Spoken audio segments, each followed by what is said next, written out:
5 months ago, Inga was sitting in the kitchen with her 20-year-old daughter Annika and 18-year-old son Bjorn. They were talking about Inga's husband Harry. Annika angrily asked, "Mommy, why are you complaining about Daddy?" "You're acting like a spoiled teenager. Daddy spoils you. You have everything you could ever want, but it's not enough. What in heaven's name do you want?" Inga thought she was right, but it didn't matter anymore, but replied, "I want variety. He's too malleable and never stands up for himself. I want him to have more firmness. I want him to get angry sometimes." Bjorn interrupted. "Really? My father has gotten angry with me before, and I wouldn't want to repeat the experience." He shuddered at the memory. Inge continued, "I have a plan. I will stab, push, and abuse your father until he loses his patience and gets angry with me. Then, when he cools down, I'll make it up to him and tell him how much I love him. But to do that, I need your help." Annika looked at her mother disbelievingly. "I don't like that idea. If you love Daddy, you wouldn't put him through that kind of ordeal. Explain what you want from us." Bjorn intervened. No. I'll have no part in this. I took my father too far once and I still regret it. It hurt both of us and it took a year before he trusted me again. I'm warning you, Mom, it's not going to work out that way. And the problem with Dad is that you don't get a warning before he hits his limit. He just snaps. Please, Mom, don't! Inga didn't listen and laid out her plan. When she finished explaining, she looked at Annika and asked, "What do you think?" "I won't take Harry to the extreme, but I need him to stand up to me." Annika replied tiredly, "I don't like it anyway. Like Bjorn, I'm afraid it will drive us apart." She paused, shaking her head. "Mom, I'll help you up to a point. Just know that if things go the way Bjorn predicted, I won't support you, but will support Dad instead." "Fair warning," Inga agreed. "And you, Bjorn?" "Absolutely not. You hear me? Not a bloody chance. And if I see my father suffering, I'll tell him everything." Inga tried to talk Bjorn out of it, but he wouldn't budge. The next morning, "Harry! Harry, where's my coffee?" "I told you I wanted coffee," shouted Inga. Harry was stunned. What on earth happened, he thought. He came out of the kitchen with coffee in his hands. Placing it in front of his wife, he started to walk away without saying a word. "Well?" asked Inga. "Well, what? What took you so long?" "I'm not a coffee maker." "You know freshly made coffee? That takes time." "Don't talk to me like that." Harry trailed off. Inga's onslaught continued through the vacations. Bjorn tried to talk to his father. He could see that Harry was exhausted. But Harry calmly told him that this was only about Inga and himself. He would sort it out. Present tense. The car and the caravan were hurtling south on the A2 highway. One could feel the tension in the car. For Harry, this was one of the worst days of his life. In the morning, while loading the caravan, Inga's behavior towards him had deteriorated to outright humiliation, and Harry had nearly snapped. Now Harry concentrated on driving to contain his anger. He decided that he would meet Inga when they reached their destination. Inga could sense that Harry was almost at his limit. She didn't dare to utter a word. It was very difficult because she always had something to comment on his driving. After a 3-hour drive, they reached the spot and camped without uttering a word. With nearly 24 years of experience, it was easy enough, and Inga could not reproach Harry. They ate lunch in silence, and Harry went for a walk to unwind and regain his composure. 3 hours later, he returned. Harry felt refreshed, and his mood had improved considerably. Inga wasn't in the caravan, so he went in search of her. He found her at the other end of the campsite with other campers who were drinking wine. He walked over and said, "Darling, shall we go to dinner?" Inga looked up and replied, "Can't you see I'm in fun company? So if you would be so kind as to back off." The others smirked, but Harry turned white as a sheet. He glanced up again and saw Inga turn and put her hand on one of the men's thigh. He muttered, "As you wish, madam," and turned back to the caravan. He had had enough. Tomorrow he would meet Inga and leave her. Preparing himself, he pulled out his wallet, took his car, and drove to the village. At the ATM, he withdrew as much money as he could in one fell swoop. He did the same with his credit card, then found a branch of another bank and opened a new account. He then returned to the caravan, called his boss, explained the situation, and gave him his new bank account details. I need to take a vacation too. You can take your entire vacation if you need to. It's quite a lot along with all the overtime, almost 3 months. When this is over, you can write a compassionate leave request if the situation doesn't get resolved. Thanks, I'll be in touch. At 1 o'clock in the morning, Inga returned drunk, reeking of treason, and she mumbled inarticulately. Harry, come here. I want you. Harry replied through clenched teeth. No way in hell.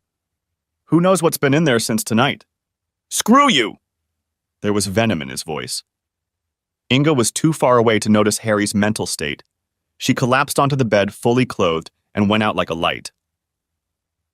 The next morning, Inga woke up with nausea, a hangover, and a monstrous headache. She squeaked, Harry? There was no response, so she got out of bed and was immediately rewarded with a bout of vomiting. Still not getting any response from Harry, she crawled outside. Harry was sitting in the morning sunlight eating breakfast, coffee, croissants from the bakery, and orange juice on the table in front of him. He smirked as he looked at the unfortunate woman and said with a heavy sneer in his voice, Well, look what the cat brought. You're not feeling very well, are you? Inga wanted to say something, but her voice refused to obey. Harry went on inexorably. You'd better keep your filthy mouth shut and listen carefully. Here are the car papers, the key, and the caravan papers. What, why? Muttered Inga. Immediately, Harry almost shouted, Shut your stinking mouth while I'm talking. Inga recoiled. Harry had never spoken to her like that, much less yelled at her. Harry continued, Bank cards are here, credit cards are all yours. I'm leaving. Inga felt so bad she could barely contain herself, but still managed to ask, When are you coming back? We need to talk. An icy calm descended on Harry. That's the wrong question, he replied. The question should be, Are you coming back? And the answer is, No, I won't. This is goodbye. With those words, he shouldered his backpack. Inga panicked. No. This wasn't supposed to happen. She screamed, whereupon she began to feel nauseous again. Harry waited, showing no compassion. Finally, Inga whispered in desperation, I love you. All I wanted was for you to be manly and stand up for yourself. I wanted you to be angry with me. Harry looked at Inga with disbelief in his eyes. You succeeded perfectly. I'm mad at you. I'm so angry there are no words to describe it. You'd better check the sheets when I'm gone. They look exactly the same as they did when we were married. Stained. I don't think the stains will come out. When you arrived yesterday, you smelled like a dilapidated brothel. Today, I wanted to have a very serious talk with you about the state of our marriage as a result of your behavior over the past few months. I've been questioning whether I wanted to stay married to you, but yesterday's behavior made me change my mind. Yesterday, you made my decision very easy. You should get tested for STDs. I'm pretty sure you'll be found to have one of them. Harry's last words cut through the fog in Inga's mind and crashed into her consciousness. So, my dear, I'm leaving as I asked. And with those words, Harry left. The physical discomfort and emotional onslaught had become too much for Inga to bear. Weeping inconsolably, she walked into the smelly caravan and passed out on the bed. Harry walked from the campsite to the village. He thought to himself, leaving was the easiest thing to do. What about now? What do I do now and where do I go next? He just walked on, feeling sad and dejected. In the early evening, Harry found himself a little north of Hallsberg. He was staying at a boarding house. Left alone in his room, he fainted. The enormity of the situation dawned on him, and the end of his marriage, a black cloud enveloped his thoughts. Harry could handle Inga's abuse, but adultery was a bridge too far. At the same moment, Inga woke up again. Her head didn't hurt as much anymore, but there was the taste of decomposed goat meat in her mouth. Carefully, she tried to get up. She was still wobbly, but her stomach behaved better. Then the stench hit her nostrils and she ran outside. Just before the entrance, she stepped in a dried puddle of vomit and another one a meter behind her. When she dragged herself inside this morning, she dragged her clothes through the mud. Breathing through her mouth, she went inside and gathered her toiletries, towel, toothbrush, and clean clothes before heading to the shower room. When the water was hot, she stripped off her clothes, feeling dirty. Stale semen was still leaking out of her vagina and coating the inside of her thighs. Bruises and hickeys were visible all over her body. She tried to remember what had happened the night before and the night before, but her memories were sketchy, to say the least. However, what Inga saw was very bad news for her marriage. It finally came to her that her husband had noticed her condition and had drawn his own conclusions. Harry had always been a gentle and forgiving man. He put up with her abuse and humiliation because of his love for her. If it weren't for her behavior in recent months, she might have had a small chance of saving her marriage after the affair, she thought. This combination was too much. She stood in the shower and cried. Harry sat in his room. Having cried his heart out, he had been doing what made him so valuable to his employer, analyzing and finding solutions to problems that seemed impossible to solve. Now he had to apply those talents to himself. He had a marriage to dissolve, and he had to act. The divorce should be relatively simple. They both had roughly the same income, but Harry needed somewhere to live, preferably close to work. He would never set foot in their house again. He called his boss and explained that the situation had deteriorated to the point where he needed somewhere to live. Harry was told that the company had several options and would have an answer tomorrow. In the meantime, he too went in search of an apartment. Inga washed and washed but kept feeling dirty and finally gave up. After drying herself off, she dressed and returned to the caravan where she recoiled at the stench. Dazed, she didn't know what to do. Calling her children after such a failure would be unwise, but instead, she set about cleaning up the mess under the awning, not wanting to meet their gaze just yet. After much swearing, the stench was gone, and she sat in front of the caravan, trying to resist coffee and cookies. Memories of yesterday surfaced in her mind, and Inga was shocked at her own behavior. The memories told her that it was what had happened. Stunned, she was trying to gather her thoughts and decide what to do when her phone rang. Annika? Mom, I can't reach Dad, and why aren't you answering your phone? What's wrong? We had a fight. Finally, you've gone too far, haven't you? Where's Daddy? I want to talk to him.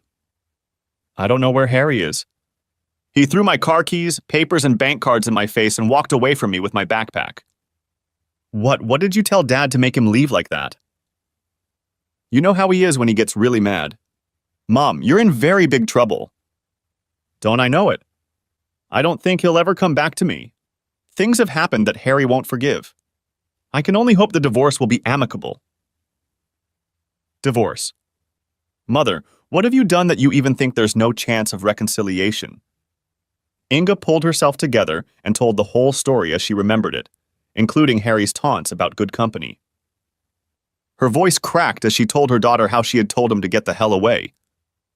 Annika gasped. Mother, no. You foolishly pulled all the plugs to get what you wanted, didn't you? I'm going to keep trying to contact Dad and talk to him. I'm certainly not going to get involved. You're on your own. I warned you from the beginning, but you had to do it. And it's you who should tell Bjorn. He'll be furious, and I'm not going to be your messenger. For now, you have 2 weeks in the caravan to work out your problems, including how to get home. Since you can't drive, you'll have to find someone else. I'm not coming to help. Bye. Annika disconnected and immediately called her father. This time the line was busy. She sighed and said to herself, Good news. Dad didn't crawl away under a rock. Annika waited for 10 minutes and tried again. Hello, Ani. How's my girl doing? Her father's voice sounded familiar but seemed very strained. I don't know, Dad. You left Mom, I heard. Are we still family? Harry snorted and growled. You've already talked to your mother. I'm assuming. So is she conscious again? More importantly, has she told you everything, including the sordid details? Wait. Before you answer that question, I'll answer no. In my opinion, your mother abandoned me, and it started about 6 months ago. Yesterday, she literally told me to screw off in front of her new buddies. I agreed, and now to my regret, I have to state, we are no longer a family. I just got a call from my employer. They have an apartment for me and a very good lawyer. I'm going back to the house now. I'm going to rent a truck and move out. I'll let you know my new address as soon as I know it myself. Annika inwardly shuddered. How angry her father was. I'd never heard him so frank and determined. He used to really love my mom. Now he seems to hate her to the core. She said as calmly as she could, Okay, Dad, I understand. One last question. Who's going to tell my little brother? Harry thought for a few seconds before answering. When you talk to him, just tell him that we broke up. Please don't tell the whole story. It will devastate him and I have no idea how he'll react. I told your mom that she should be the one to tell the whole story to you two. They disengaged and Annika began to cry quietly. Harry, on the other hand, was even more determined to see this through. Bullying he could handle and was man enough to respond when things went too far. However, cheating was an absolute no in his vocabulary. He thought back to his youth and his first love. Harry had been deeply in love.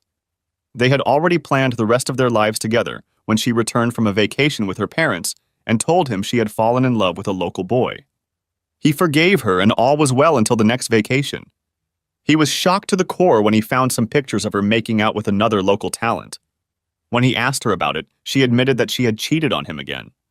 Harry shook his head in disgust and spat on the ground at her feet before turning and walking away. He never looked back again, despite her entreaties. Never again, he thought, never again. Better the pain of a breakup than the humiliation of cheating on a woman. Even when her 4 parents supported her, begging her to show mercy once more, he told the girl to go and have fun. Thinking back on it, he realized that he would not be a part of such a scene again. Harry now packed his backpack and headed for the bus station. Next day, Harry sat in his house, he didn't call it home anymore, and drank coffee.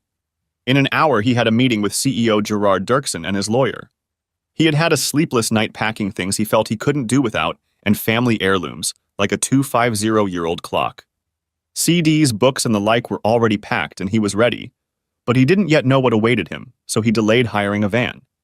Knowing Inga, he guessed that she wouldn't make it home this morning, so he went to his office at the appointed time. On arrival, he was directed to the CEO's office where his boss was waiting for him. Harry, have a seat. Coffee will be here soon. Looks like you're going to need it. Did you get any sleep at all? Gerard shook his big head, very concerned when he asked Harry that question, for Harry was one of his best and most favorite employees. The customers loved him too. When Harry shook his head, Gerard continued. Harry, let me introduce you to Mrs. Ella Herveyer. She's going to help you with your divorce. I understand you still want a divorce, don't you? Harry replied, his voice trembling. Yes, of course. And as soon as possible. Seeing the look on the lawyer's face, he paused. Please know that I am very tired and have a very short fuse right now. I apologize in advance, but can the divorce wait until I get some rest? Gerard nodded. Harry, I just wanted to introduce you to each other so you could get yourselves together for this part. She nodded as well and they exchanged phone numbers, after which the lawyer withdrew. When they were alone, Gerard said quietly, Okay, time to drop the formalities. I'm Gerard and you're Harry. I've been in a similar predicament myself and I don't want to see one of my best men put down. That's why I'm trying to help. Now to the point. The company has 2 houses you can choose from. One in the city and one in the suburbs. The latter is close to public transportation stops and within biking distance. Harry didn't hesitate. Please, the one in the suburbs. I don't like living in the city anymore. Too much hustle and bustle. Gerard sighed happily. He had hoped Harry would choose this particular apartment. The city apartment was smaller, but it could be rented out for a lot more money. Okay, he said. Here are your keys and here's the address. The rent is $750 a month. That will be deducted from your paycheck. You can take Harold in the service truck to get out of your old house. He's waiting outside. Thanks, Gerard. You're welcome, Harry, but here's another thing. I don't want to see you here again before you talk to Mrs. Herveyer. If you need any help, you know where to find me. Harry realized this was a dismissal, got up and left the office to find Harold. First, they drove to Harry's new apartment and looked around. It was an apartment on the 3rd floor of a 5-story building with no elevator. The apartment consisted of a living room, 2 bedrooms, a bathroom with a shower stall and a toilet. Near the entrance was a half bath and a large balcony overlooking a park with a large pond. The apartment was sparsely furnished with only one single bed. Harry said, Good, Harold. I can see that I don't need much of the old house. It should be over quickly. Let's go. 2 hours later, the truck pulled away from Harry's old house. He took everything he could possibly need with him, including bedding and personal items. Before he left, He wrote a short letter to Inga informing her that she could expect a letter from the lawyer as soon as possible. Inga was furious. Harry had left her at the campsite with the car and the caravan, so getting them home was another problem. The first thing she had to do was find Harry, beg and grovel, hoping he would show mercy. When she finally began to function normally, she went in search of a bus stop. She had never gotten her driver's license in the Netherlands because of her difficulties passing her driving test, and with public transportation and Harry driving her around, she had never needed one. Now, however, she realized she was stuck and at the mercy of the bus system. At the bus stop, she glanced at the timetable and to her horror, concluded that she had missed the last bus for the day. The next one was the next morning at 7 o'clock. Inga went back to the camp and tried to find the ones who had drunk herself into unconsciousness. They were nowhere to be found, so she turned to the camp director, who told her that they had left early in the morning after the party. She then tried to call Annika and Bjorn, but both refused the calls, and she returned to the caravan. In utter despair, with tears in her eyes, she began to tidy herself up, wishing this was the biggest mess she would have to clean up. The next morning, after a very restless night, Inga was walking to catch the 7 o'clock bus, but then the campground manager noticed her. "Are you heading to the bus stop?" "The first one, the 7 o'clock one, is for locals only. There's no transfer with the first bus, but there is with the second bus, which comes an hour later." "Thank you," Inga said. With trepidation in her heart, she decided to keep walking so as not to miss the next train. Much later, Inga finally arrived at the street where they lived. Everything looked as calm as ever, and she hoped that the storm had passed and Harry was ready to forgive her. A truck drove past, bringing her out of her reverie, but then there was silence again. The silence seemed even more unsettling now as she walked up the path to the front door. Taking her keys, she unlocked and opened the door, then called out, "Harry?" But she was met only by an eerie silence. She entered the living room, and the first thing she saw was that the antique clock was missing. Her stomach clenched, and she screamed, "No, no, no, this can't be happening! Everything is happening too fast. We should have talked first. You can't just leave already." Now Inga knew what had been missing when she entered the house, the ticking of that clock. It was as if a soul had been ripped out of the house. Shaking her head, she rushed to look around the bedroom and bathroom, but found that all of Harry's personal belongings were gone, even his books and CDs. Inga sank down in her chair, feeling that none of this was real. She had expected Harry to be home and he would be able to vent his frustration and anger, and then she would show her remorse, and they would make up. It was nothing like she had imagined. It was much worse. There was no way she expected him to ignore her and leave. Harry had always said to Annika and Bjorn, "What's worse? When someone is mad at you, or when someone acts like you don't exist anymore? Someone who is mad at you still has feelings for you, but if you ignore someone..." The last one happened when Harry caught Bjorn buying weird stuff for the party. Harry didn't even bother to punish Bjorn. He just said, "We've had this discussion many times. If you want to ruin your life, that's your decision. I want no part of it. You have a month to find a job and leave this house." Inga shuddered at the memory and the sudden realization that Harry was now doing the same thing to her. Instead of being angry with her, he was cutting her out of his life, ignoring her as if she didn't exist. But the worst part was that she had brought it all on herself. She walked uncertainly to the kitchen and opened the refrigerator to get something to drink to calm her nerves, but shut it with a clatter. No. What I drank that night was at least partly to blame for this mess. Inga went to the stove to make tea, but then she saw the envelope Harry had left behind. Tearing it open, she read the short note. "Inga, I have been humiliated enough. This marriage is over. I have hired a lawyer. I suggest you do the same." Inge exclaimed loudly. "He didn't even sign it. But I'm not going to just give up on me like that when he finally shows he has balls. If I don't get them, no one will." She threw the teapot across the kitchen, followed by the cup. Both shattered on the tiles. Almost a year later, Harry had found a steady rhythm. Sleep, work, eat, repeat, sleep, work, eat, repeat. When he arrived at his apartment, he found divorce papers in the mail. The divorce itself had not been smooth. Inga had tried every trick she could think of to get Harry to talk to her. He had consistently refused all attempts. Financially, things were much simpler. When Harry began divorce proceedings, their incomes were about the same, and that included retirement savings. The house was no longer mortgaged, and the real estate agent estimated that it could be sold for over $500,000. Harry's lifestyle was frugal, to say the least.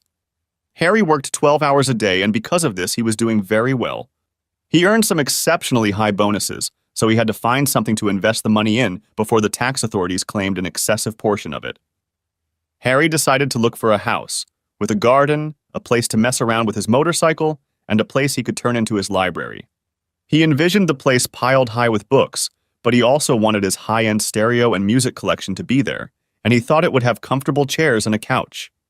In addition, he wanted a large, well-equipped kitchen and 3 bedrooms.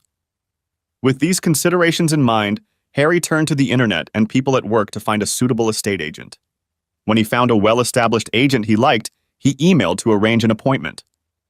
When everything was ready, he decided to celebrate this sad fact and booked himself a ticket to see Johannes Brahms' German Requiem. It seemed the right choice to Harry. In the evening, after the concert, he found himself in a pub not far from the concert hall, the beautiful music still playing in his head. He had a very nice Dutch Genever in front of him when he heard a voice say, "Harry? Harry van der Goes, is that you?" He turned around and saw a tall woman looking at him intently. "I'm sorry, miss. You've put me at a disadvantage." "Do I know you?" asked Harry politely. The woman laughed. "Now I should be disappointed. That puts me in my place." "But no, not really. We went to school together. I was a year taller and ran with the popular crowd. I liked you very much because you were so reserved and mild, but at the time I wasn't supposed to, socialize with you. I'm Evelina Gedhardt. I'll also answer to Eve." Harry tried to think back to that time, but nothing came to his mind regarding Evelina. He smiled and replied, "I should remember a woman as beautiful as you, but nothing comes to mind. I hope you will accept my sincere apology. May I redeem myself by offering you something to drink?" Evelina replied, "I'm sorry, but I have a date. A rather unfortunate date, you might say. Can I have a drink some other time? If I can have your phone number?"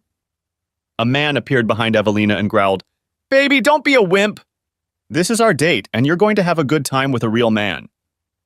Harry wrote his number on a piece of paper, folded it, and held it out to Evelina. The man stepped toward her and told Evelina to hand the piece of paper to him. "You're my girlfriend, and I don't want you sneaking around with another man, even if it's a wimp." Evelina angrily replied, "You're drunk. I'm definitely not your girlfriend. I promised this date because you helped me when I had car trouble. But this was the first and last date if you really want to call this disaster a date. I'm just going to call an Uber because you're in no condition to drive. And I don't want to go anywhere else with you." "Well, you rooster, I'll show you," growled the man, raising his hand to slap Evelina, but Harry was quicker and hit him in the solar plexus with all his might with his knee. Suddenly, the man gasped and staggered backwards. Harry held him up to keep him from falling, and the man's fingers came to a standstill. Turning softly to the squirming man, he said, "This weakling is going to beat you to a pulp if you don't behave. Now here's the deal. You pay for the ladies' drinks and leave quietly. I'll pay for the Uber. Now nod if we have a deal." The man nodded, and Harry let him go. The man turned, his face white with pain, paid, and walked away without a word. As he left, Harry called an Uber for Evelina, who watched the whole thing with widened eyes. "That's what I remember from school," she said. "Even the biggest bullies didn't dare touch you or your friends. And you were always helping people, teaching them, even the kids in our class. But you did your own thing to the rest. How could you do that to this man? He's so much bigger than you." Harry said quietly, "I've been practicing Krav Maga since I was 7 because I had serious anger issues. Krav Maga is a way to channel your energy and at the same time build your confidence so you can bounce back from problems knowing you can handle them if you need to. I was also learning self-control and discipline." An Uber pulled up a minute later. Harry paid the driver and said goodnight to Evelina. The next day, Harry's cell phone rang. He looked at it and saw an unfamiliar number. "Harry van der Goes, how can I help you?" Eveline answered, "Good afternoon, Harry. Tomorrow is my day off. I was wondering if you have plans for tomorrow." "As a matter of fact, I do. I'm going to look at some houses with a real estate agent." "Oh," was the only thing Evelyn heard. Harry could tell she was disappointed. Not wanting to lose momentum with this beautiful and interesting woman, he quickly came to a decision. But of course, a member of the opposite sex will help me with that. They are much more practical. Otherwise, I would have bought myself a cave. Can I interest you in helping me? Evelina's quick and enthusiastic reply left no doubt that she wanted to see Harry. Oh yes, I would like that very much. Do you know what you would like? Harry had an idea. Why don't we talk about it over dinner?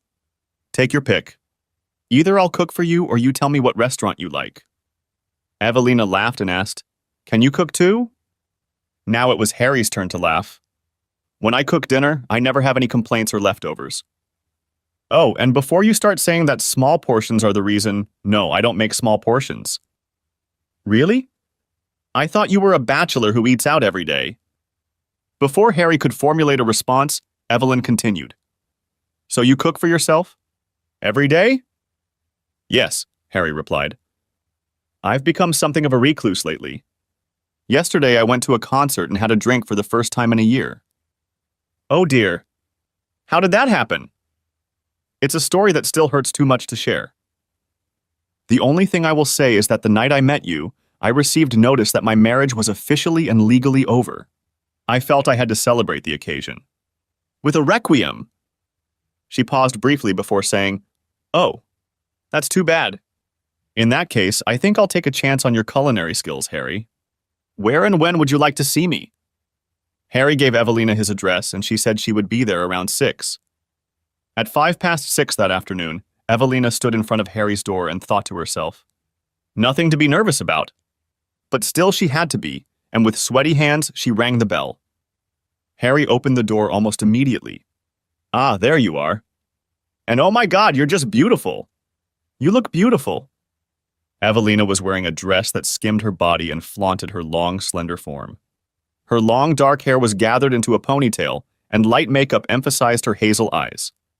Evelina blushed like a schoolgirl at Harry's sincere compliment and replied with a smile, Well, you don't look too bad for a cook yourself. But thank you. It's been a long time since anyone has complimented me. May I come in? Where are my manners? Yes, of course. The lasagna is in the oven and will be ready in about half an hour. I have melon and Parma ham for an appetizer. And what would you like to drink? Evelina had a lovely evening, although she drank a little too much. The wine was a strong Italian wine that went well with the lasagna, but after the third glass, she felt a little dizzy. Then blue al ramandolo, an Italian blue cheese, and port were served for dessert, which only made her feel worse. At the end of the evening, Harry looked at her and said softly, I think I'll take you home. You've had too much to drink. Evelina, now quite relaxed, replied, Harry, I'd rather spend the night with you. When she realized what had come out of her mouth, she blushed so hard that her skin was red all the way down to her cleavage. Harry smiled with pleasure. I wish nothing better, Evelina, but I have a very strict rule. I will not sleep with a woman who is over the limit. And I mean the limit for driving an automobile. I had that rule before I was married, and my divorce reinforced it. Get laid, and we'll see what tomorrow brings. Half an hour later, they were in front of Evelina's house.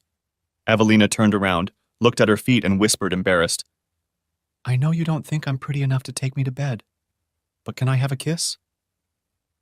Stunned, Harry took Evelina's face in his hands, forced her to look up into his face, and said, Dear Evie, how can you think I don't find you beautiful? Please believe me, I think you are a gorgeous woman and would love to make love to you. He paused to let her comprehend what he had said. But Evie, not when you're half drunk. I don't want you to do something you might regret and ruin what's going on between us. To be completely honest, I'm in love with you and I don't want you to be my one-night stand. When he asked, Is the message clear? It was a promise. Tonight would be fantastic, but we've only known each other for a few hours. I'm falling in love with you, so I want things to happen slowly. So do you still want to go house hunting with me tomorrow? Or are you too disappointed in me today? Evelina raised her head and looked at Harry. Disappointed in you? When you're the first man since my divorce who hasn't jumped into bed with me not because I allowed it, but openly and honestly explained why. I'm not that easy to get rid of. You know, I like you too, and if this is an example of what's to come, I'll gladly wait. It'll be worth it. I'll see you tomorrow. I'll make breakfast, okay? The next morning around 8, it was Harry's turn to be nervous.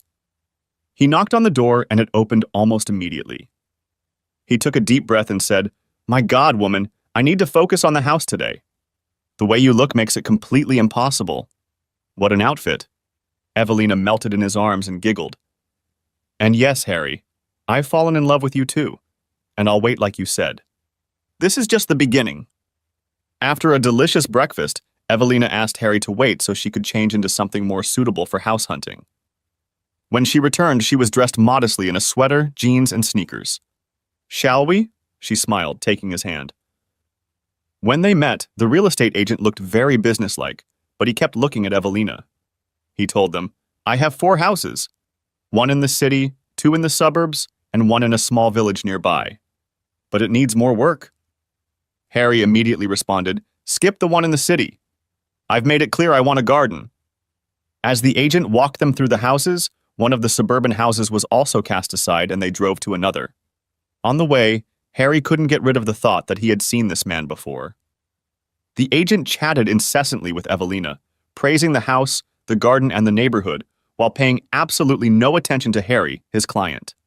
Not feeling comfortable with the situation, Harry checked on Google Maps for the location of the neighborhood and found that it was very close, almost too close, to the airport. After all, this wasn't a quiet neighborhood where planes flew most of the day. As he listened, he heard one fly overhead. Listening, he checked out the other houses that had recently sold and the prices on them. Twice as much. He thought. Other houses had sold a ton cheaper than this one. It must be a pretty good house for that price. Or... Harry watched Evelyn and the agent's conversation more closely and noticed how sneakily the latter was trying to seduce Evelyn, just as he was trying to deceive him. The house itself was nothing special to be worth so much, just one of 13 by the dozen, a virtual replica among many others. Realizing this, Harry frowned and muttered quietly under his breath before launching his attack. "So tell me, do you want someone else's girlfriend too?" The agent looked at Harry in surprise. "What do you mean?" Harry replied, and there was a venomous note in his voice. "Well, you're trying to bilk me out of an extra 100,000, and you're also trying to seduce my girlfriend. Now back off. I'm leaving and I'm going to file a complaint with your agency." He turned to Evelina. "I think we're done here." Evelyn, who had guessed the agent's intentions, was more than surprised by Harry's reaction and asked why as soon as he left. "First, he's not treating you with the respect you deserve. Secondly, he tried to swindle me out of an extra 100,000 for the house. And I know him from somewhere, but I don't know why or where. Now I don't trust him, so I'll call a cab to take us back, and we'll check out the last house ourselves when we get the keys at the agency." After a short conversation at the real estate agency, they got the keys to the last house. In the car to Fourmont, Evelyn asked, "Harry, am I your girlfriend?" Harry smiled dreamily before replying, "Officially? No. But that guy was hitting on you, and along with the grossly overpriced house, he pissed me off. Also, I know that face from somewhere, but I don't know from where. Now, to give you a full and honest answer to your question. Yes, I was a little jealous, and I would really like you to be my girlfriend. So, Evelina, I know we only met a few days ago, but it feels like months have passed. Could you be my girlfriend?" Evelina looked at Harry in surprise, trying to see if he was joking, but he looked completely serious. She asked, "You're not kidding, Harry? I'm fighting my way back from a very abusive marriage, and I can't go through something like that again. Please don't ask if you're not serious." Harry smiled uncertainly and replied, "I'm as serious as a heart attack." "Harry, I already told you that I liked you back in high school, and in this short time, you have only confirmed my impression of you. Yes, I would love to be your girlfriend." The house in Fourmont turned out to be the one, but it had problems. So Harry called in a specialist to check how structurally sound the house was, and a contractor to see how much it would cost for a new roof and fixing other problems. Harry had other ideas, but those had to wait. The house, given its dilapidated condition, was well within Harry's budget, but because of the way Harry had been treated by the first real estate agent, he had rather angrily offered a price 50,000 below the asking price. He said to Evelina, "Now we wait. It's getting late, how about dinner?" 3 weeks later, after hard bargaining, Harry could call himself the owner of the house in Fourmont. The owner was happy, Harry was happy, only the real estate agency was far from thrilled. The owner got 10 grand more than he expected, and Harry paid almost 40 grand, less than the agency had put the house on the market, so they lost a lot of commission. Everything fell into place when Harry's company offered him a new contract. It was much better than the previous one and was for 3 years, and Harry decided to celebrate. Harry and Evelyn were celebrating in a restaurant when Evelyn asked, "Harry, your company also deals in company stock, doesn't it?" "Yes." "Why do you ask?" "When I divorced my ex-husband, he was quite wealthy but tried to hide it. His twin brother knew about it and decided that after all the abuse I'd suffered, it wasn't fair, so he told the judge. I'm living well now, but my ex is still trying to get his hands on those stocks. I need to transfer them." Harry replied that he would look into it the next morning. Later that evening, he asked about something else that was keeping him busy. "Isn't it time for you to meet Annika and Bjorn?" "If you want to, of course." Evelina happily told him that she would love to and that it was a big step for her. Harry then told her that he would invite them over for dinner so they could get to know each other. 2 weeks later, the four of them sat in a very nice Turkish restaurant at a table laden with food, the delicious flavors wafting into their noses and making their mouths water. After the initial awkwardness, Bjorn and especially Annika got along very well with Evelina. They were joking with her and teasing her father when, to their surprise, Inga appeared next to the table. Harry flinched. "Inge, you're not invited. What do you want?" Inge smirked. "I'd like to take a look at your new slut. Is she your fourth or fifth already?" And she walked away. Harry looked around and asked aloud, "What is she talking about? How did she know we were here?" Annika replied, "We don't know, Dad. Maybe she was following one of us." A few minutes later, Evelina excused herself and went to the bathroom while Harry and his children talked about Inga's sudden appearance and her remark. When asked, Harry replied, "Evelina is the first and only woman I've had a relationship with since our marriage broke up, and we didn't meet until the evening of the day the divorce was finalized, a year after it began." He was about to say something else, but then Evelina returned, flushed and very angry. "How could you? How could you treat that poor woman like that?" she exclaimed, practically shouting. "I don't want to see you again, ever." Evelina ran out of the restaurant to the stares of everyone. Inga returned with a smirk on her face. "So," she said, "now that it's over, you and I need to talk." Harry stood with a murderous expression on his face and spoke through clenched teeth. "If we were the last two people on Earth, I'd rather kill myself than talk to you. Go to hell." Harry looked into Inga's eyes with rage, but she could see he was ignoring her through his anger as he turned to their children. "I'm going to pay for dinner and then find Evelina to find out what the hell just happened." He walked away, and Inga was about to follow when Annika grabbed her arm. Angry, Inga turned to her daughter and then stared furiously in the direction where Harry had disappeared. Annika said in a voice shaking with anger, "Inga, how could you? You're not my mother anymore. I don't want to talk to you anymore. I don't want to see you anymore. Lose my number and forget my address. You're dead to me, understand? Dead.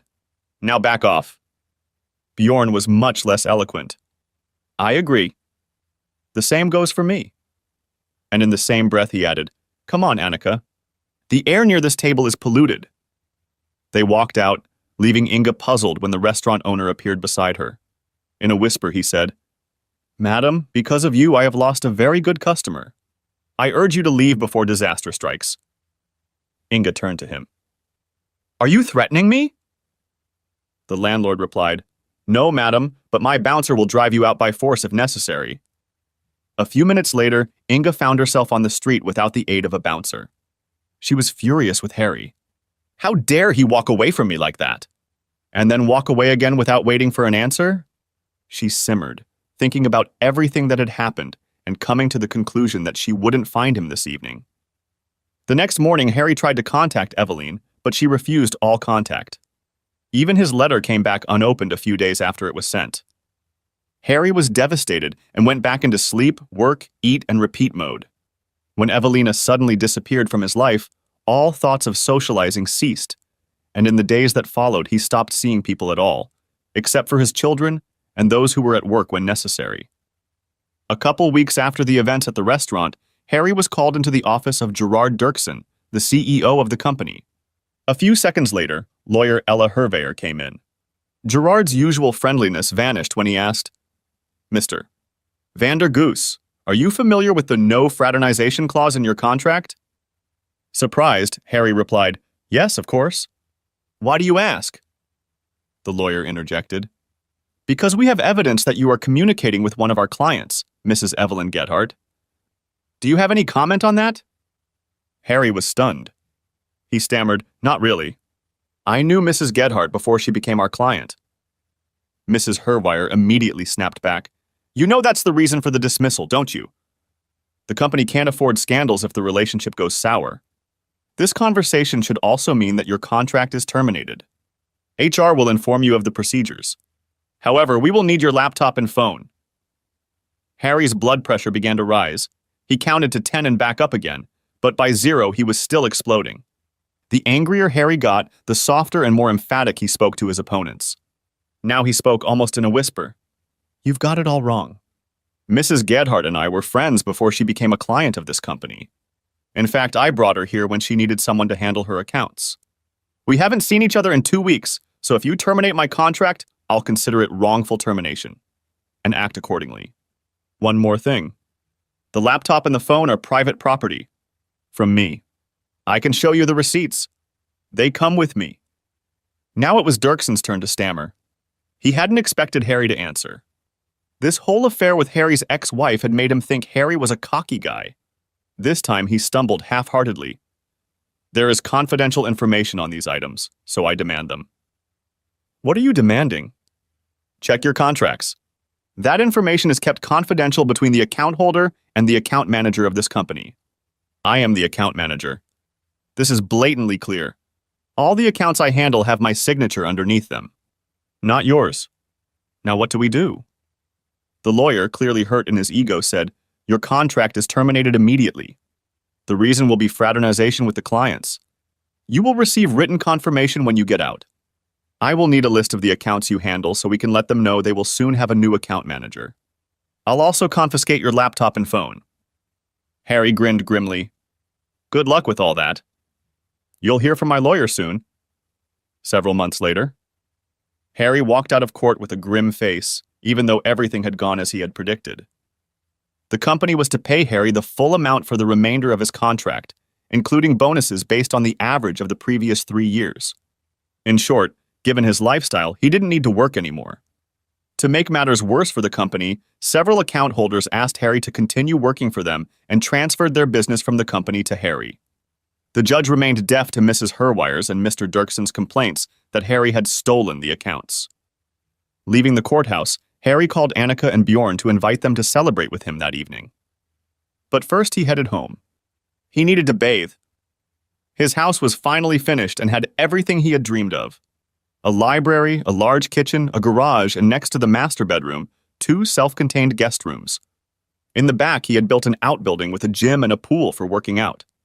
The pool was only 2.5 meters wide, 8 meters long, and 1.6 meters deep, but Harry installed jets to create the effect of a fast-flowing river in it. Since the pool was installed, Harry used it every day.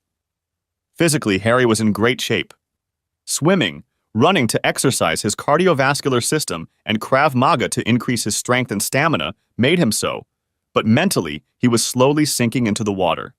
It wasn't long before he bought himself an old 1968 BMW R69S. It still stood untouched in his garage. Harry couldn't find the energy to take it on. Outwardly, with his customers and children, he was on his usual behavior. Internally, however, he felt insecure and depressed and decided he would never enter into a relationship again. The trust was gone, and in the end, it was too painful. Annika and Bjorn agreed to meet early at a restaurant, which coincidentally happened to be the same one where Evelina had run away from Harry. They were both very worried about Harry and couldn't find a way to bring him out of his depression. He refused counseling. He refused to go out, politely turning down every woman who showed interest in him. The brother and sister discussed the situation, but seemed to be getting nowhere. During their conversation, they noticed Evelina enter the restaurant with a man in tow, but had no time to say anything to her before Inga suddenly appeared at their table. Annika looked at Inga and said very loudly and angrily to her mother, "What are you doing here?" Inga replied, "I want to talk to you two." This farce has gone on long enough. I am your mother. Bjorn stood up and looked his mother in the eye. After what you did to my father, I no longer have a mother. You practically destroyed my father, and neither I nor Annika will tolerate that. You're not welcome here, and you're not welcome. There's no way my father would take you back after you ruined him like that, and I seriously suspect you're the one behind his firing from the company. So in your own words, be so kind as to back off. Ignoring her mother, Annika pulled out her cell phone, dialed a number and said, Dad, we are coming to your place. We'll take something with us. What would you like? Why? Asked Harry in surprise. Oh, this restaurant is infested. Harry's children headed for the exit, but saw a man, Evelina's apparent companion, suddenly leave her and intercept them as they walked outside. Hello, he said. Let me introduce myself. I'm Jake Gedhart, Evelina's brother.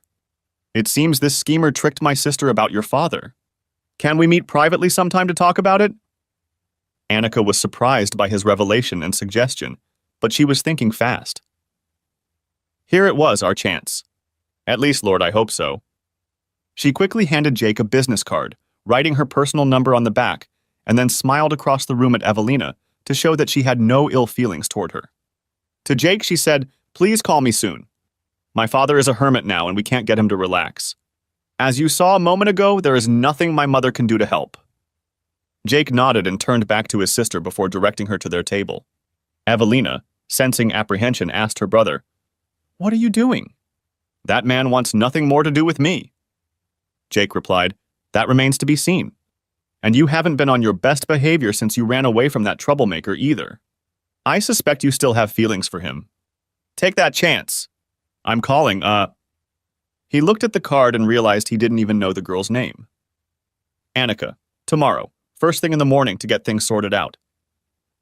It has to be done now or the momentum will be lost. The next morning at 8:30, Annika's phone rang. She saw an unfamiliar number. Annika van der Goes speaking, good morning. Annika, this is Jake. We met yesterday. Good morning to you too. I hope I'm not too early, but I don't want to give Evelina time to cool off. I'm quite sure she still has very warm feelings for your father. When can we meet? No, Jake. You're not too soon. In fact, I was hoping you'd call soon. My father is sinking into depression. He's trying to hide it, but we can see him snap. We're at our wits' end. You said that Evelina still has feelings for my father? Oh, yes, of course. When we meet, we, or rather she, will tell you about it. My sister has been moping ever since she ran away from that restaurant. I've made 2 reservations for us there already, hoping to meet you, because I didn't know how you or Harry would react if I somehow managed to contact you. A 3rd time wouldn't hurt, would it? Can you come to my place, say around 5? I know it's early, but I think we have a lot to discuss and we need to find some common ground. I'll call my brother and see if he's free at that time. Hopefully, we can work out something that will make 2 people happy. By the way, you must really love your sister to go to such lengths. I do. She's always taken care of me.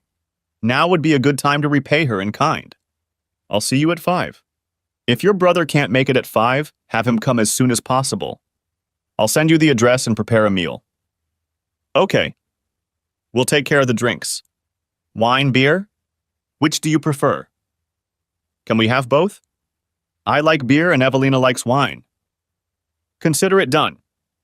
Have a good day until 5 o'clock. A few minutes after 5 o'clock, 5 people were sitting around the huge kitchen table. The 5th person was Jake's wife, Lisa. She poured wine while Jake loaded the table with food.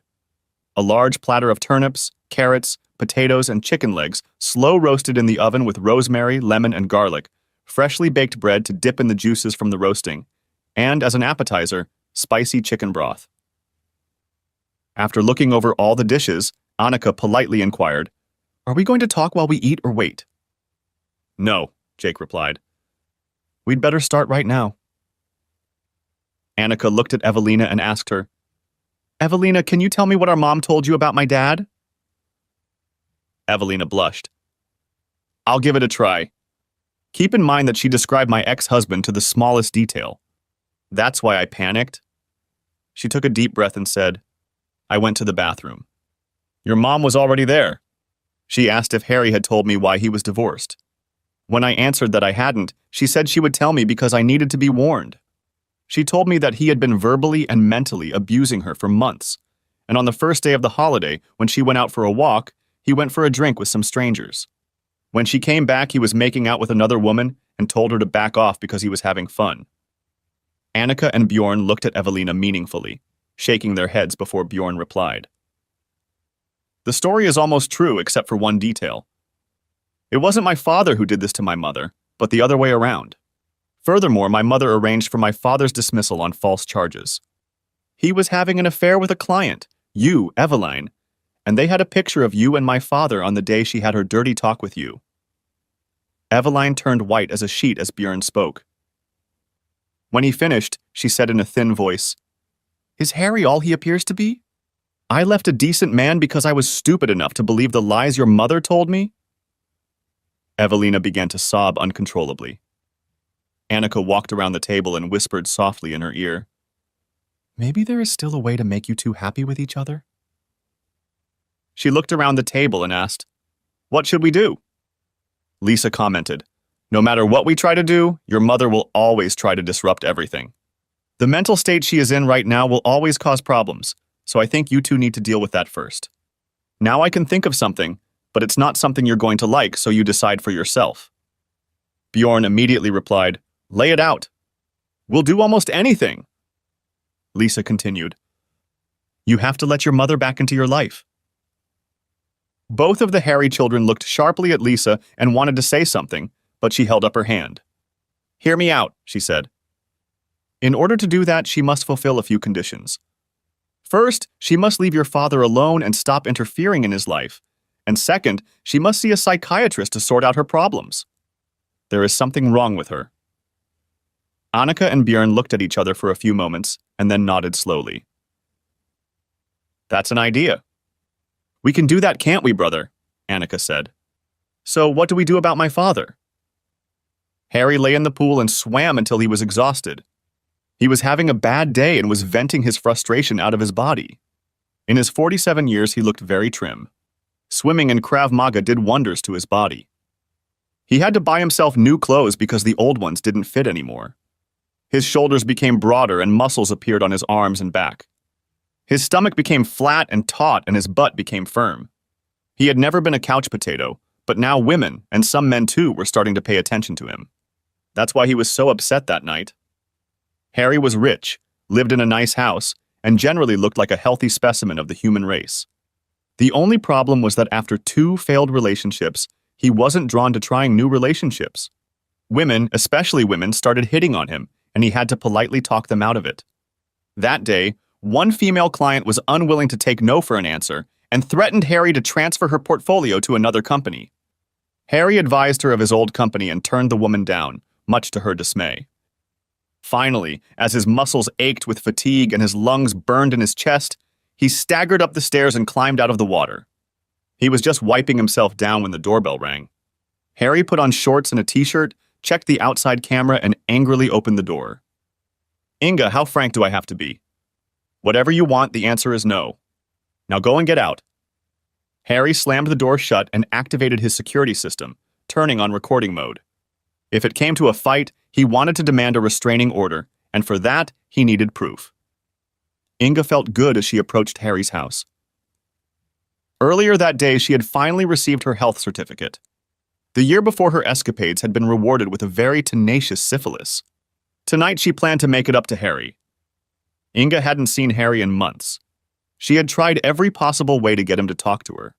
Since he hadn't responded to her emails and texts or returned her calls, she had ruined his date and ruined his job. Now she's here to offer her help because without a job, he'll be left without a livelihood, wouldn't she? Inga dressed for the occasion in something that would have driven Harry crazy in the old days. She'd also done her hair and spent an hour in front of the mirror from her dressing table.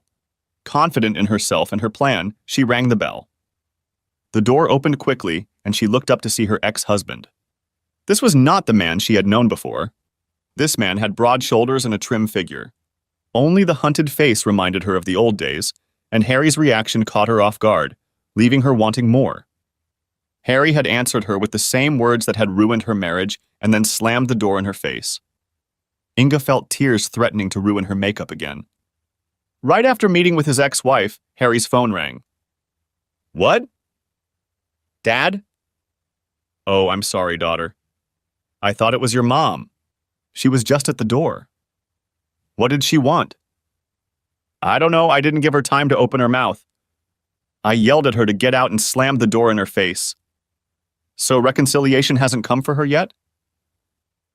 Daughter, when your mother ripped my soul out of me for months on end and sliced and diced it openly cheating me, I developed a void where my soul used to live.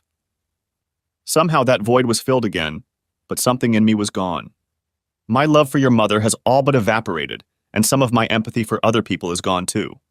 There is no place for Inga in my life anymore. Please realize that she is your mother, and you only have one. Don't do anything you might regret later, like forbidding her to live with you. And Evelina? I don't know. I've tried calling her for days on end, but to no avail. I decided she didn't want to see me anymore after that conversation with your mother, so I blocked her number and deleted it. But I still dream about her, and I wake up with pain and longing for her. Dad? Yes. When will you come out of your shell? I don't know, my dear daughter. I know that psychologically I'm in a bad state. I'm not ready to seek help from a psychiatrist yet. Besides, I am driven crazy by women who think I am easy prey or need their help. One last question. Can we come over tomorrow? Maybe for dinner? Okay. 6 o'clock. Use your keys so I can swim from 4 to 5 and still have time to cook. I'll like that idea. Okay, Dad. I'll see you tomorrow. Love you. They left, leaving Annika thrilled. She immediately called Evelina. Eva, be at my place tomorrow at 3:30. We have to be at Dad's between 4 and 5. I tricked him into believing that Björn and I were coming to dinner. Start thinking about what to wear, Annika said cheerfully. Evelina on the other end of the line was excited too and replied, Thanks, Annika. See you later. In fact, Evelina had already decided what she would wear if given the opportunity. She would wear the same outfit she had worn when she had opened Harry's door that morning when they had set out to find the house. She smiled, remembering the effect it had had on him. Inga had tried many times to reach her children. She had written letters. She even knocked on their doors, but her number was blocked. Her letters went unanswered, and the doors wouldn't open. Desperate, she turned to Annika again. Mom, why are you calling? You know we don't want to talk to you, right? I needed to hear your voice. You are my daughter, and I miss you, both of you, very much. Please tell me, what do I have to do to see you again? I already tried to help your father when he was fired, but he wouldn't let me. Ha! Dad doesn't need any help, especially not from you. He's been doing really well lately. She paused, sensing it was the right moment to continue their plan. Björn and I were talking about you the other day, and Dad even told us that we only have one mom and will regret it later if we keep ignoring you. So Björn and I have come up with 2 things you need to do before we start talking to you. Are you listening? Yes, yes. Anything. I'll do anything. Okay, let's get started. 1. You're going to leave Daddy alone. Stop messing up his life. We both know who intimidated his girlfriend into running away and who fired Daddy because of that picture. The best part is that they did the procedure so badly that Dad left pretty rich and took a bunch of clients with him. So leave Daddy alone. Inga was shocked to hear this but nodded, even though Annika was far away. Okay, I promise. And secondly, you're going to see a psychiatrist to help you deal with your obsession with Dad. Otherwise, in 6 months, you'll start doing it again. Deal with it. He'll never take you back. Never. Well, I don't know. I'll go with you. It's part of the deal. And Bjorn? Is he going to go out with me too? I speak for both of us. We already agreed beforehand and knew you'd call me. Then I'll agree to both terms. Good. Let us know when your first doctor's appointment is. I'll go with you as promised. And leave Daddy alone. Inga was delighted. Annika and Björn wanted to talk to her again. She didn't like the conditions, but in time she would be able to get around them. She would leave Harry alone for the time being. She would have another try when the family was back together. The next day, Annika and Evelina walked into Harry's house, and Annika whispered to Evelina, You look absolutely stunning. Evelina smiled nervously. She whispered back, What am I going to do now? I'm so nervous I'm nauseous. Better yet, surprise him in the pool. I'm pretty sure he won't run away from you from there, Annika said. Evelina threw her coat on the couch and looked around. The austerity of the house said a lot about the state of mind Harry was in. Gathering all her courage, she walked through the gymnasium to the pool. There she saw Harry swimming, taking long, strong swings. She noticed how he had changed. His shoulders and back muscles bulged with exertion, but his head was constantly in the water. He would never see her standing here. She took a deep breath and made up her mind. Evelina didn't notice that the jets in the pool were running at almost full capacity. The current carried her under the water, and seconds later she collided with Harry. Instinctively, he grabbed her, and it took another second for the current to carry them to the other side of the pool. There, Harry pressed the emergency button, and the current subsided, though Evelina clung to him as if her life depended on it. Harry looked up from the button and saw Eveline's panicked face. Evelina, what are you doing? He began. But Eveline began to gasp with fear and panic. I was all that came out of her mouth. Evelina cried, Don't chase me away, please. Don't kick me out. Please let me explain first. Harry was completely stunned. Very surprised, he replied, I won't kick you out, but you'll have to explain a few things. First of all, how did you get here? Annika shouted from the gym door, You can blame me, Dad. I have coffee and tea in the kitchen. So when you behave yourself? Evelina, are you coming? Evelina smiled and shouted back, I'm coming. When I come to my senses. But it might take a while. As Harry and Evelina entered the kitchen, they met Annika's questioning gaze. Harry, smirking, explained, She jumped in the pool. Evelina added, He didn't want to look up, so I had to. But I won't do that again, ever. The three of them sat down at the table. Annika said quietly to her father, Dad, I hope you're not angry with us for meddling in your life, but you're so unhappy. We had to do something, and that's when we met Jake and Evelina. Harry frowned. Jake? Evelina quickly interrupted. My little brother. Ah, Harry replied. I think I'll stop trying to understand all this. I'll explain if you promise me you won't get angry and let me finish the story because it's quite long. Annika already knows. That's why I'm here now. That's what I understand. And I trust my children unconditionally. That's why you can explain everything, otherwise you would have been banished by now. Evelina took a deep breath, looked at Annika appreciatively, and asked, Should I start? The sooner this is over, the better. Harry only nodded. When I met you, Harry, I was on my first date after a marriage that failed for me, and you saw for yourself how it ended. A disaster again. I was married to an abusive control freak. It started out as a dream marriage, but soon the abuse began. First verbal and soon physical. You saw my reaction in the pool. Real panic. That's because my ex repeatedly tried to use his equivalent of a waterboard on me. She noticed his look and nodded. The police? Where we lived, they were very conservative, and women should know their place. Don't expect help unless you show bruises. I could never prove he was violent until I went too far and he sent me to the hospital. Now he's in jail.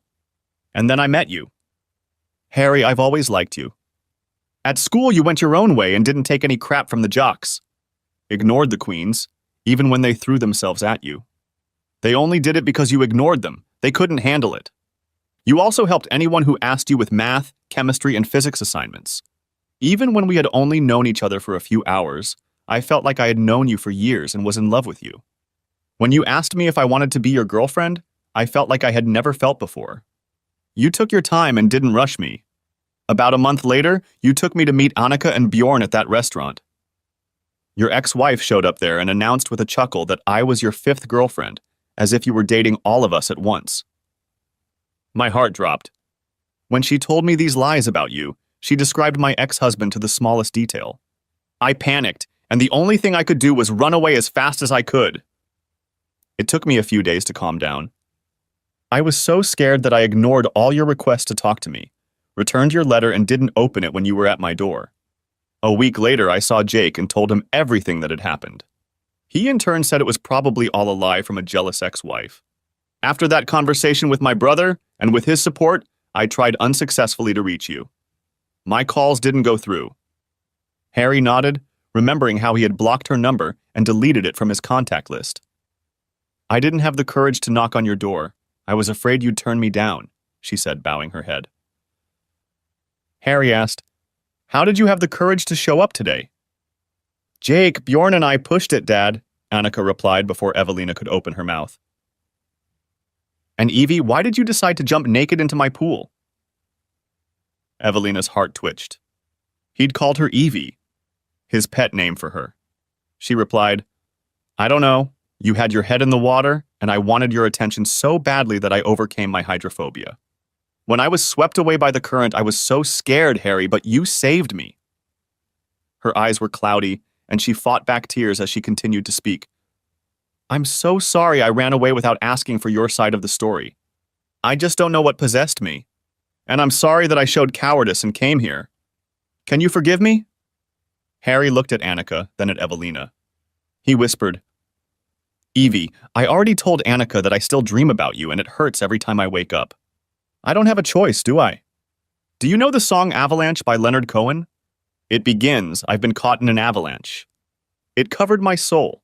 You became that avalanche, my avalanche twice. The first time was during our first dinner together, and the second time was when you kissed me.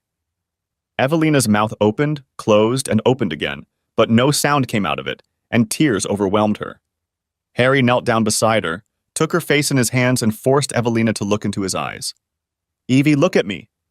Do you really want to be with a broken man like me? I would love to take you in again. But we both have issues we need to work out. Maybe we should see a therapist. Both of us and work it out from there? Finally, Evelina found her voice. Does that mean you accept me back? No.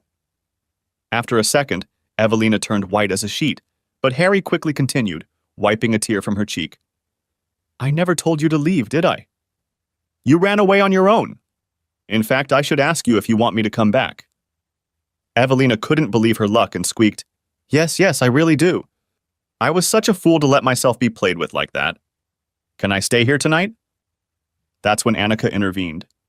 Papa, Evelina, I'm sorry to interrupt, but now that everything is safely over, I have something else to tell you, and it concerns Evelina. Give me a break, Cupid, daughter. Annika took a deep breath and began. Bjorn and I have decided to let Mom back into our lives. On 2 conditions. 1, she will leave you alone and stop sabotaging your life. The second is that she seeks help from a psychologist.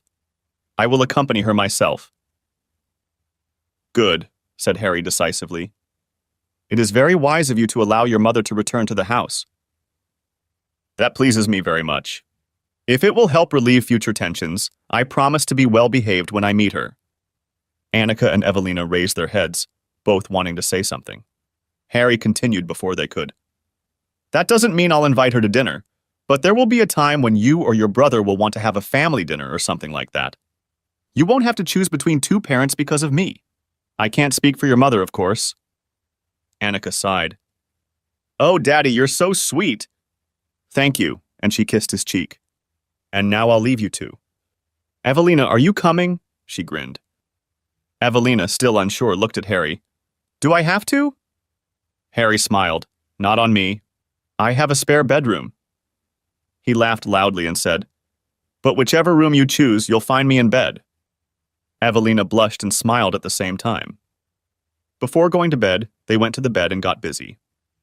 Harry's breathing gradually returned to normal, and he was the first to find his voice. Will you marry me? She straightened up abruptly and looked at Harry with big eyes. What did you just say? Harry repeated, Will you marry me? Evelina was silent for a long time and finally asked, Do you really want to marry me? You don't have to. I am yours, without or with a ring, and I solemnly promise you that I will be by your side in good times and bad, and that I will leave all other men behind. Harry replied, That is enough for me. I promise the same, except as far as men are concerned. Let it be other women for me. Consider us married. Now do you want to move in or do I? Evelina laughed a happy laugh and told Harry she would get her things out of the apartment. I don't have that much to move, she said. I think I'm still in a state of flight after my divorce. Dear Evie, he can't hurt you anymore. The next morning, Harry called Annika and Bjorn to tell them the happy news, and after breakfast, he and Evelina went to get her things. 1 year later, Harry had finished swimming and was looking at Evelina, who was making slow paddles in the pool. It had been a while, but she had overcome her hydrophobia. Harry hummed to himself as he walked back to his office. He made a small detour along the mailbox, pulled out the mail and tossed it on the desk. Coffee first, he thought. He prepared 2 cups, set them on the table, and was just beginning to look through the mail when Evelyn walked in, still staggering slightly after their lovemaking the night before. She sat down and took the cup he offered her. After sorting through some of the stacks, she remarked aloud, "One unstamped letter is addressed to you, not your company." Harry took the letter and immediately recognized the handwriting. He groaned loudly. "No, not this." She promised. Evelina asked, "Harry, look at me, please." Harry looked up and Evelina continued, "I know Inga wrote that letter. We talked about it when we met at Bjorn's. We talked, all 3 of us. Inja's counselor made quick work of her idea to bring you back, but she had a hell of a time putting Inja back together again. When Inga realized what she was going through, she fell apart and became depressed. Now she is on the mend, and this letter is partly her redemption. Please read it. It will help you make sense of the situation." Harry growled, "I don't need a relationship with that woman. I need to be left alone." Evelina stood up, took the coffee from Harry's hands and sat on his desk facing him. "No, you need to, Harry, or she will continue to haunt you. Read the letter." The last word sounded forceful. Harry knew better than to object when Evelina addressed him in that tone. Nodding slowly, he agreed and opened the envelope.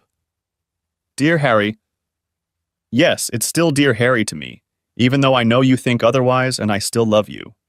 I also know from our children that you are so far gone from hating me that you don't care about me in any way. When they revealed this information, I was stunned. But enough about me. In this letter, I want to tell you that I'm sorry. When you left, you said you were so angry with me that there are no words to describe it. Now I don't have the words to tell you how sorry I am. I destroyed our marriage beyond repair. I tried to ruin your life at least 3 times, and I alienated you so much that you stopped caring about me altogether. Annika and Bjorn made me go to counseling, and the counselor was brutal. She told me I was jealous, selfish, and entitled. I hurt you terribly because of that. I'm not going to apologize, not because I don't want to be forgiven, but because I don't think I deserve it. The children have told me that you will behave civilly to me. You can do that by ignoring me. I have dated several men. I realize now that I threw away because someone told me that you need strife to make a marriage interesting. I have strife but no marriage. I only ask for one thing. Please let me into your life for the sake of our children. I'm not going to pursue you again and I won't invade your life again. But please, when we meet, will you talk to me? Even just to say hello? I long to hear some words from you. With remorse and love, Inga." Harry looked at Evelina's expectant face and sighed slowly. I'll think about it. Don't expect an answer anytime soon. I don't like people prying into my feelings." Evelina wanted to say something but stopped when she saw that Harry's face expressed nothing, and his eyes were like stones, completely devoid of emotion. She nodded silently, realizing that she needed to give him time. Harry went to his garage to fiddle with his second BMW. It was a 1949 R24, a 250cc, 15.25 cubic inch, single-cylinder motorcycle. At the workbench, he began to disassemble the carburetor, but there was no way he could concentrate. When dinner time came, Harry still hadn't said a word, and Evelina began to worry. "Beloved," she said, "what can I do to help?" "Do you want to talk about it?" Harry replied gruffly, "Can you cancel that letter?" "I wish I'd never read it. I feel like I'm being blackmailed through my children and by my children." Evelina was stunned to hear such a harsh response from Harry. She said soothingly, "That's not true. No one is trying to force you to do this." Harry stood up and began to pace around the room. "It's not true. You talked about this letter with Annika, Bjorn, and my ex-wife, and you encouraged me to read it. So what else would you call it? Persuasion, perhaps? I promise I will give it some serious thought in due course. But right now, I feel like a complete asshole again. Perhaps I'll go away for a while to let my thoughts get back on track. Evelina went pale at these words from Harry. She had expected a reaction, perhaps even a strong one, but such rage the three of them hadn't even expected. Harry said, "Tomorrow I'll take a caravan and go to Limburg for a while. I'll book a camping spot." The next morning, Harry drove south and grumbled to himself. Bloody hell, just when I think I can leave that woman behind, another bloody rabbit comes out of her hat. And to top it all off, I got the only available campsite in the county, in the same damn campground where it all started. It was about that time that things started to get hectic in Formont. Evelyn called Annika, but she didn't pick up. Finally, Evelyn got through to Bjorn. "Hi, Evelyn. Is everything all right?" "Something's wrong because usually you don't call me. You call Annika." "Bjorn, Harry read Inga's letter yesterday. It went badly, very badly. He said he felt blackmailed, and he didn't say a word except 'see you later' this morning when he left for Limburg with the caravan." She cried, "Now I don't know what to do." "Oh, damn it," replied Bjorn. "This is something we didn't expect. You know what? I'll come over after I contact Annika and break the bad news to Mom. The only thing we can do is wait and hope Dad cools down. Pull yourself together and stay calm. Dad will come back to you. Don't be afraid." Still, despite his assurances, Evelina was very afraid. In the afternoon, Harry arrived at the campground. He was shown a beautiful spot with an endless view of the sprawling landscape. He quickly set up camp and then went in search of dinner. After dinner, he went to look around the campground when he noticed a familiar face at the site next to his. Due to circumstances, the spot and the face came together, and Harry recognized the real estate agent who was also one of the men who had entertained his ex-wife and infected her with syphilis. Harry's heartbeat quickened, and he felt a surge of adrenaline, anticipating annihilation. Fortunately, the man moved away from him, oblivious to the danger a few meters away, and Harry, trembling with rage, headed for his caravan. There he sat motionless for a long time, pondering before finally going to bed. After a restless night, he rose the next morning to stop by the manager's office for a little chat. When Harry started to question him, the manager said, "I'm sorry. I know these people are bad news. I've heard rumors, but until I have proof, I can't deny them. I already have a CCTV camera pointed at them, but the ladies always enter their caravan voluntarily." "And if I manage to provoke them?" asked Harry. The manager smiled and said, "I know nothing, as Manuel always said in Faulty Towers." Harry laughed. "Yep, you're from Barcelona," he said, referring to Manuel's origins. "But we understand each other." Leaving the office, Harry began to formulate a plan. "Good morning, gentlemen." Harry smiled. He hoped the agent didn't recognize him.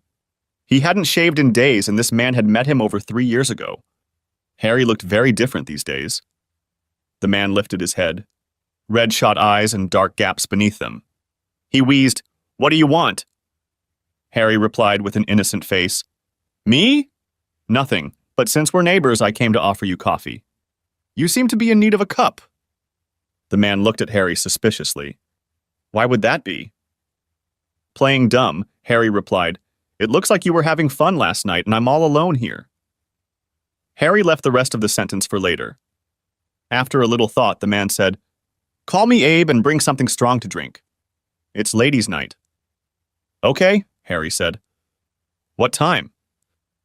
"About 3, Abe replied. "My buddy's coming too." Harry went for a walk and, as Abe eloquently said, for a drink.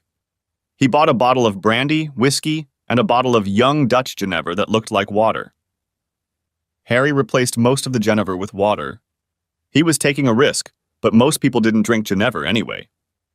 At 3 o'clock, Harry walked over to the phone with the record mode on and placed it face down on the table. He was surprised to find Abe and his buddy in the company of a young woman. "Hi, I'm Bridget." Harry sat down and whispered to Abe, "A bit young, isn't she?" Abe replied, "Oh, she's 19, but who cares? You'd be surprised how easy it is to get a woman on her back. We even had one a few years ago who told her husband to bug her off because she was having a good time. She just came to us. Can you believe that? Then when he was fired, we had a really good time with her. She got so drunk, but we left early in the morning. We didn't want that person to run into us. It's just a shame she gave us a nasty venereal disease. Harry couldn't believe his ears. He asked, "What if the woman doesn't want to?" Abe smiled insincerely. "Oh, that question is easily solved, but I like it better when they're willing and active." Harry noticed that Abe had very delicately started spiking Bridget with alcohol. It had started innocently with a glass of white wine, but within an hour he had talked her into a cocktail. After dinner, the woman had had more than enough to drink, but still refused the advances of the two men.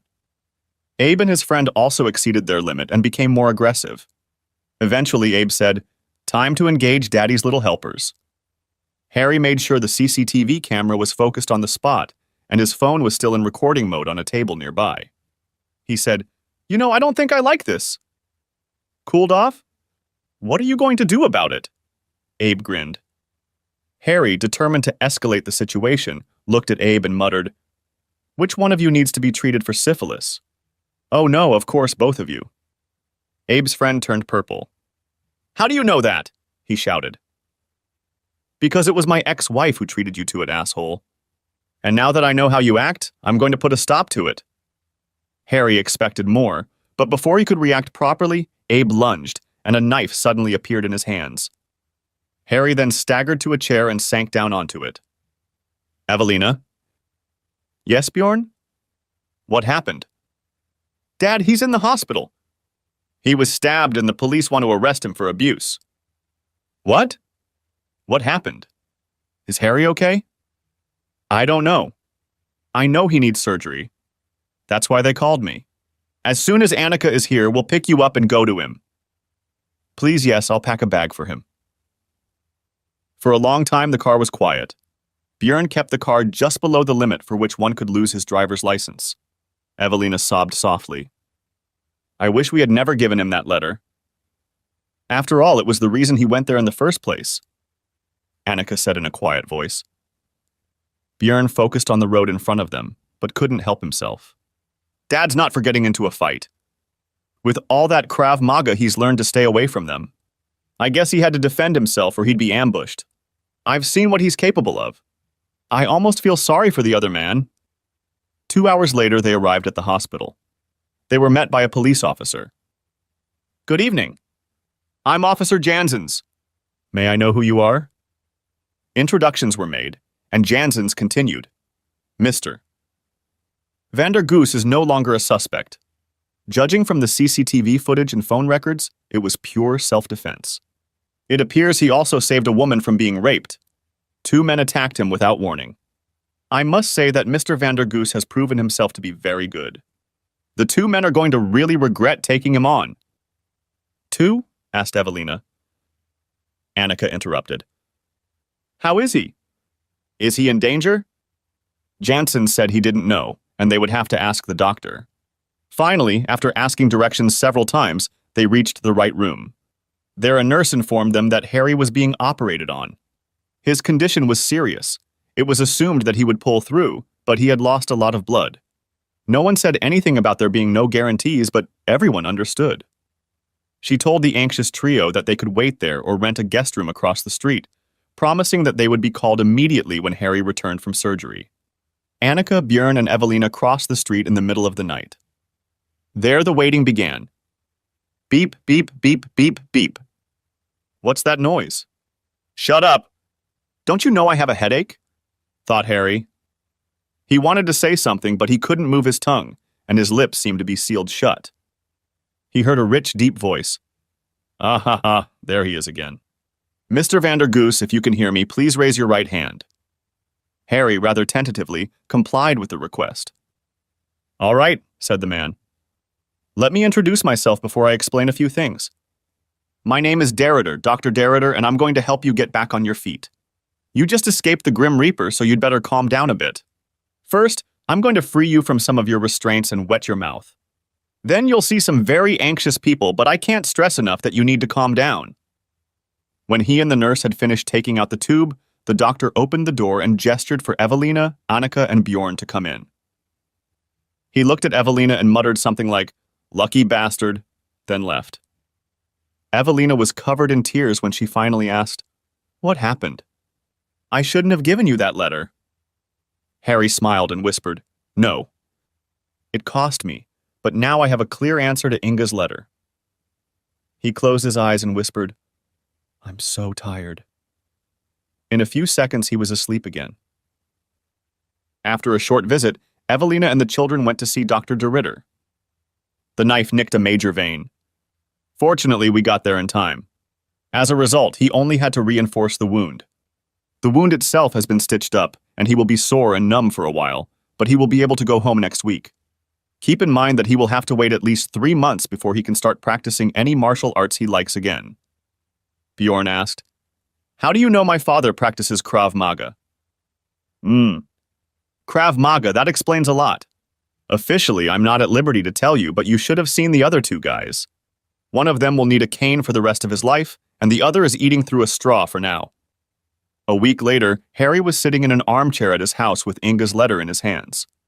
When he said in a sad voice, "When I first read the letter and went camping, I was inclined to give up and let Inga back into my life." 3 pairs of eyes stared at him.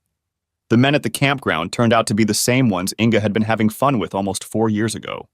When I gained their trust, they, not knowing who I was, said she was the one who had given them the venereal disease, not the other way around. They also said she became drunk after their entertainment, not before. I can only conclude that she had already cheated on me before I dumped her. She is absolutely not coming back into my life.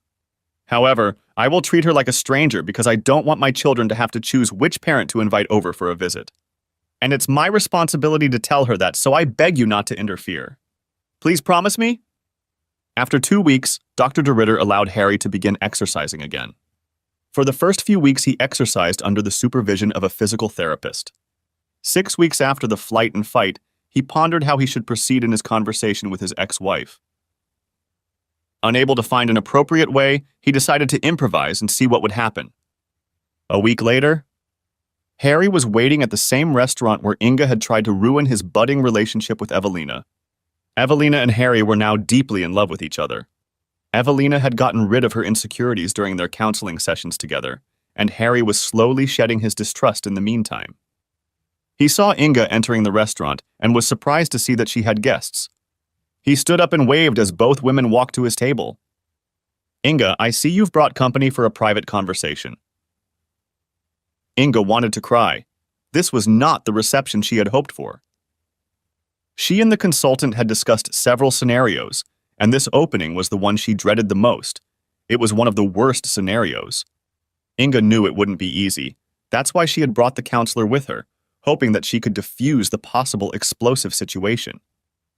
"Harry, can I introduce you to my counselor? She's here to lend me some support." "Ah, I see. Still trying to manipulate me." Harry turned to the other woman. "Maybe I should have brought my counselor with me as well." "You see, I needed one too after that woman was done with me." He turned to Inga again. "I promised you dinner and your support is also welcome. Let's sit down." Inga was on edge, but Harry insisted, "Food first, then conversation." She also noticed that Harry ate very little and rarely drank wine, but he looked completely relaxed. Finally, having finished dessert, Harry asked, "So Inga, what do you want from me?" Inga almost choked on her ice cream. The counselor jumped up. "Sir, you're being rude. Inga is trying to resolve difficulties between the two of you. This isn't going to help." "Difficulties? You can't even realize the agony she has caused me. Inga, you know I was in the hospital, but do you know why?" Inga was still thrown off balance by Harry's cold, almost hostile attitude toward her and her counselor. She answered a little audibly, "At the hospital, yes, but I don't know why. The kids haven't told me anything." Harry looked at both women and asked, "Are you wondering why?" Both women nodded affirmatively. "Inga, after I read your letter, I needed to do some serious soul-searching. And it was only necessary to do so because the people I love, the ones I'm sure love me, asked me to do what you begged me to do. So I took a caravan and headed south. Upon arriving in the neighborhood, I started looking for a campsite. As luck would have it, the only available spot was the one where your specially created hell for me unfolded in full force. Apparently, fate had it so that there I met the 2 men with whom you had arranged your entertainment. I wanted revenge, so I tried to win their trust. I succeeded, and with great success, I must say. They bragged about their past adventures. During Harry's explanation, the blood slowly receded from Inga's face. She never, not even in her worst nightmares, thought Harry would ever recognize these people again. However, Harry continued relentlessly. They were willing to do anything to get the woman, so I stayed close by, using the CCTV cameras to record the scene and my phone for sound. When I objected and insulted them, they started a fight. One had a knife. Here, Harry paused, took a sip of his drink, and looked Ing straight in the face. I have part of this recording on my phone, and I'm going to share it with you both. The female counselor interjected. I don't think that's necessary. Harry's answer was quick.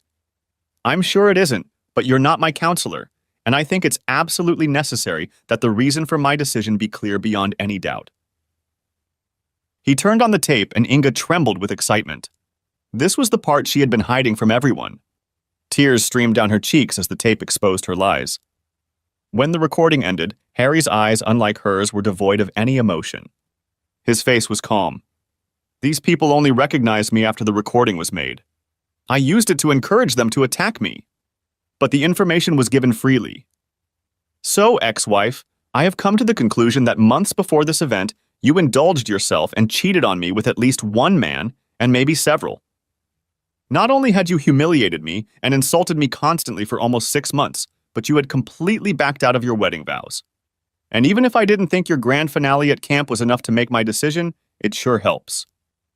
There was a heavy silence at the table. Harry looked grim as he said, To paraphrase you, can't you see I'm in good company now?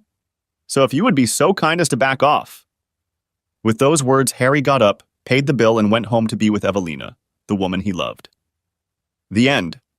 Thanks for watching. I hope you enjoyed it, so subscribe to my channel and watch the next video.